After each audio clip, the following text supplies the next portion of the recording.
ব্যস্ত ও জ্যামের শহর রাজধানী ঢাকা। এই নগরীতে দ্রুতগতির বাহনও চলে কচ্ছপ গতিতে। এই অস্বস্তির মাঝেও স্বস্তির বার্তা এনে দিয়েছে মেট্রো রেল সেবা। দিন দিন এই গণপরিবহনের চাহিদা শুধু বাড়ছেই। তবে একটি মাত্র রুটে চালু হওয়া মেট্রো রেল এই মেগা সিটির বাসিন্দাদের চাহিদা মেটাতে রীতিমতো হিমশিম খাচ্ছে। ধারণ ক্ষমতার তুলনায় যাত্রীর সংখ্যা অনেক বেশি হয় মেট্রো রেলে যাতায়াতে বাড়ছে বিড়ম্বনাও।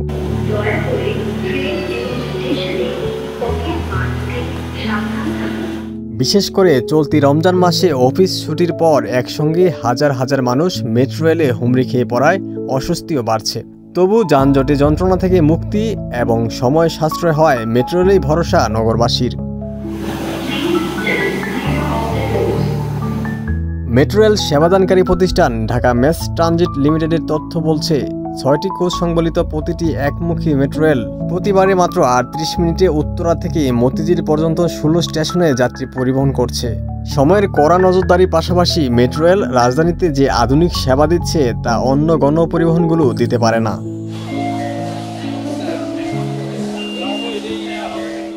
প্রতিষ্ঠানটির তথ্য মতে চলতি রমজানে তারা সেবার সময়সূচিতে ইতিবাচক পরিবর্তন এনেছেন। প্রতিটি ট্রেন এখন ৮ থেকে ১০ মিনিট সময়ের ব্যবধানে চালানো হচ্ছে। এছাড়া মেট্রো রেলে ইফতারে পানি পান করার জন্য মেট্রো রেল ও স্টেশন এলাকায় ২৫০ মিলিলিটার পানি বহনের অনুমতিও দিয়েছেন। এদিকে ভোগান্তি হলেও সময় মতো গন্তব্যে যেতে পেরে স্বস্তি প্রকাশ করেছে যাত্রীরা। দেখা গেল যে বাস থাকলে আমাদের যে জ্যামের সময়টা আমরা ব্রেকফাস্ট খাইতাম সেটা খাচ্ছি না আপাতত। দেখা গেলো যে একটু জ্যামে পড়লেও আমরা গাদাগাদি করে গেলেও আমার অনেকগুলো সময় সেভিং হচ্ছে, প্লাস আদারও যে আমরা আরামে রিল্যাক্সে বাসে যাইতে পারতেছি এবং আমাদের ইফতারটা ফ্যামিলির সাথে করতে পারতেছি, সেটা আমাদের জন্য অনেক প্লাস পয়েন্ট। আর বাসে গেলে দেখা গেল লোকাল বাসের একটা প্যারা এক্সট্রা আবার একটু পরপর থেমে যায়, সেটা হচ্ছে না। সেই জন্য মেট্রো রেল হওয়াতে অনেক সুবিধা হচ্ছে। এক্স্যাক্টলি আমাদের জন্য একটা আশীর্বাদ এবং এটা আমাদের জন্য অবশ্যই ভালো। আমি সকালবেলা মিস করার কারণে এখন আসি তো পাচ্ছি এবং আমার কাছে এটা ভালো লাগতেছে যে খুব সহজে আমি মিরপুর চলে যেতে পারবো, যেটা আমার ঘন্টার পর ঘন্টা রাস্তা অপেক্ষা করতে হবে। এখন তো আপনার মেট্রো রেলে আমি 10 মিনিটের ভিতরে আপনার মিরপুর, 10 থেকে 15 মিনিটের মধ্যে। তো এটা আমাদের জন্য অবশ্যই একটা ভালো। এই স্কোপটা আমরা চাই যে আর একটু ডে বাই ডে একটু ইনক্রিজ হওয়া এবং আর একটু সিস্টেমে পরিবর্তন আনা, তাহলে আরও আমাদের ভোগান্তি কমবে, আমরা দ্রুত চলে যেতে পারবো। এখন আর ভোগান্তি নেই আমাদের, আমরা সহজে চলে যেতে পারি। সরেজমিনেই দেখা যায় আসন ৩০৬ জনের হলেও মেট্রো রেলে অধিকাংশ সময় তিল পরিমাণ ঠাঁই থাকে না। যাত্রীরা একে অন্যের গায়ে গা লাগিয়ে ধাক্কাধাক্কি করে মেট্রো রেলে যাতায়াত করছেন।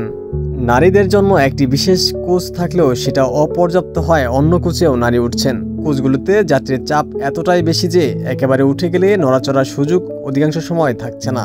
অনেক সময় ভিড়ের কারণে প্রাণ যায় যায় অবস্থা হয়ে যায়। ইফতারে পূর্ব মুহূর্তে মেট্রো রেলে প্রচণ্ড ভিড় লক্ষ্য করা গেছে। মতিঝিল স্টেশন থেকেই পুরোপুরি ভরে যায় মেট্রো রেলের বগি। পরের স্টেশনগুলো যাত্রীর জন্য ওঠাই কঠিন হয়ে দাঁড়ায়। রীতিমতো যুদ্ধ করে গন্তব্যে ফিরতে হয় যাত্রীদের। তবে শত কষ্ট হলেও চরম ভোগান্তির যানজট এড়াতে পারছেন, এটাই যাত্রীদের স্বস্তির কারণ। নিয়মিত যারা মেট্রোতে যাতায়াত করেন তারা জানিয়েছেন এই গণপরিবহনটি তাদের অনেক সময় সাশ্রয় করে দিয়েছে।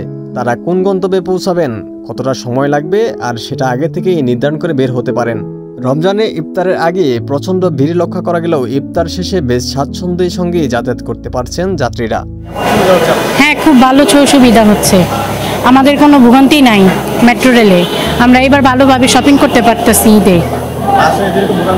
হ্যাঁ, বাস তো অনেক ভোগান্তি, যেমন এখানে তো অনেক যানজট থাকে।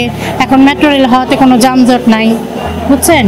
আর সবাই সুন্দরভাবে নিজেরটা নিজে টিকিট করে তারপরে উঠে চলে যেতে পারে, বুঝছেন।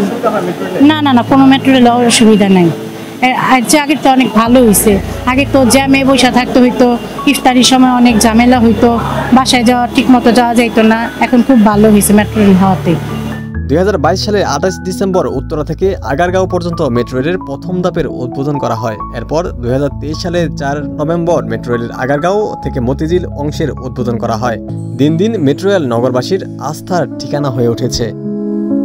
ওমর ফারুক, ঢাকা প্রকাশ।